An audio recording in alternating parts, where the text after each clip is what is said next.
Anong klaseng gobyerno meron tayo? Ako, naloko na. Anong klaseng presidente meron tayo? Ang laki-laki ng intelligence span mo. Hawak mo lahat ng ahensya ng gobyerno. Ilang sekretary meron ka? Ilang consultant meron ka? Baliw kaya nga eh. Sa loob ng 3 taong mong panunungkulan, 356 billion sa PhilHealth contribution pa lang ito.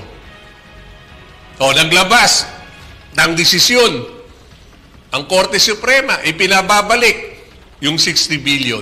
Saan nyo na naman kinuha yung 60 billion? Eh, di ba dito na naman sa tax na to? Na supposed to be nga, i-remit nyo yung buong 2025 allocation. Anong ginawa nyo? Diyos ko na eh. Dito rin. Dito nyo rin kinuha yung 60 billion na yan. Dapat may managot sa mga ginagawa niyong pagwawaldas at pag-mismanage ng pondo ng bayang ito. PhilHealth pa lang yung pinag-uusapan natin, ha? Wala pa yung iba.